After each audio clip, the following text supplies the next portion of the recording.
Also in the street plan of Washington, you find pentagrams.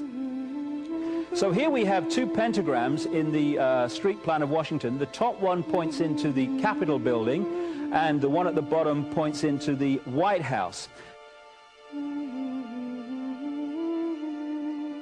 This is a political building, so we're told. In fact, it's a temple to a secret society, built by the Freemasons to a specific design, Congress, the Congress building. Where did it get its name from? Capitol Hill, from a sacred place of the Roman Brotherhood going way back called Capitoline Hill. And when Madeleine Albright, high priestess of this brotherhood, became Secretary of State, and she went across on her first overseas visit to Europe, she actually went to Rome and made an official visit, what for her would have been a pilgrimage to Capitoline Hill in Rome, and that's where we get Capitol Hill from. This is George Washington. In the last century, they decided they didn't have a decent statue of George, so instead of getting an American to produce one, they ordered it from Italy, from Florence. And when it arrived on the dockside, people were staggered, because here was George, the first president of the United States, depicted naked from the waist up with this cloth over his Bill Clinton's, and then pointing up one arm, pointing down the other. What's going on? Unless you realize where these people are coming from, it's inexplicable. Well, if you just hold that in your mind, arm up, arm down, naked from the waist up, and then Bill Clinton's covered in a piece of cloth, well, this is where it's coming from. This is the ancient depiction of the compilation of the negative force symbol that the Templars worshipped, or the high-level Templars worshipped anyway, called Baphomet. And this is why that they depicted George Washington in that way.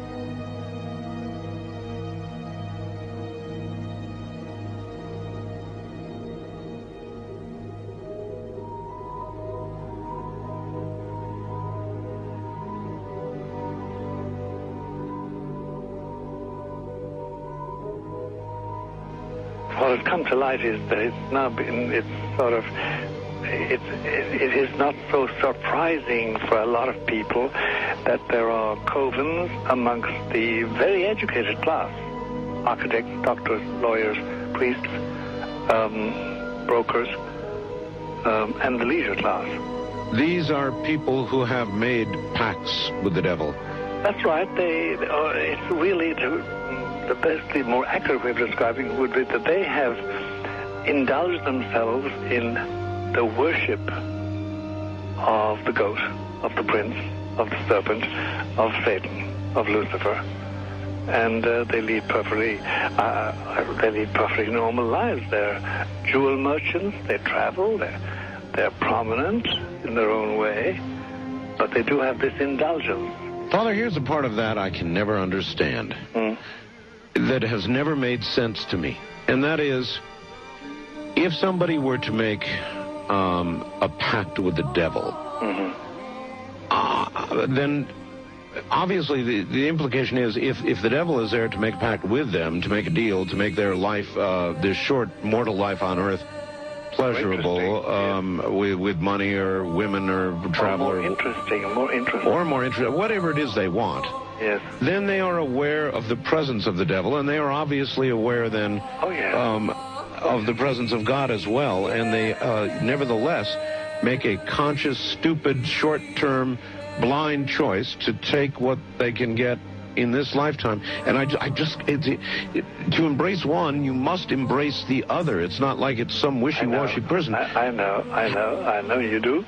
It is a very not easy to understand, except when you talk with them, when they let their hair down and peel grapes, as we say, and when they're on their way to being cured of what or healed is the proper word. You find that there's an exhilaration and a satisfaction which is both sensual and sexual and mental when they really indulge in Luciferian worship. There is a peculiar exhilaration. Like a drug, then? Yes, it's a peculiar exhilaration. And of course, the godly instincts in us all, the angelic in us all, because we all have something angelic and something godly, besides everything else, a lot of other negative things, that is quenched. And you find in them a horror of anything, what we call sacred and holy, or sacrosanct, or the idea of the idea of the sacred, of the awesome.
How in the world did you ever get involved in praying to demon spirits?